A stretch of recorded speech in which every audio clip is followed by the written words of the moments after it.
So the knotless knot rig is used in many applications of fishing. Freshwater, obviously, it's famous for the hair rig, which was tied with a knotless knot. This is a hook, obviously, as you can see, tied on already, and I'm going to show you how to tie a fixed Pennell retainer. So as opposed to sliding the line down, the hook down the line, sorry, and wrapping it round and having it as like a floating hook, a few anglers I know, they actually hook a lot of fish with this one, which is the retainer hook.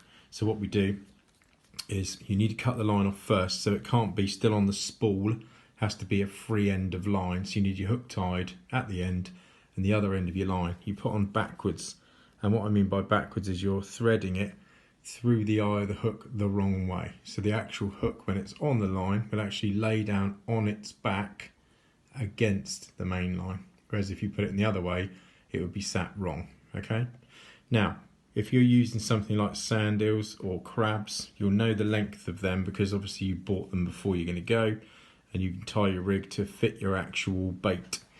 What I suggest you do is when you've laid your hook down and you work out how long you want this rig, you simply lay the hook at the same distance, say for instance medium sand eels like this.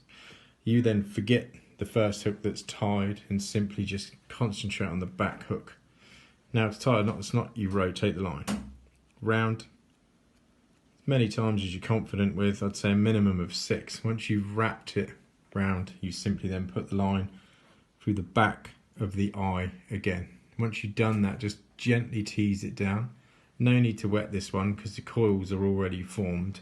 Now as you pop this through, you'll see it forms a kind of whipped knot on the actual shank of the hook. That's not going anywhere. You could actually cut this line here and land a fish just on that. It's super strong. This obviously has formed a Pennell, so as it is, you've got kind of a retainer hook. You can just wrap it once just so it sits straight, but the idea is with this, you can tie this on the line, use it as a retainer. It is not a perfect knot, as just your only knot, so I would use it as a Pennell as opposed to anything else. And also, due to the fact it needs to be whipped down a shank, it won't work on things like swivels where it's got a round eye. It does need a shank to tie it on. So that's the knotless knot.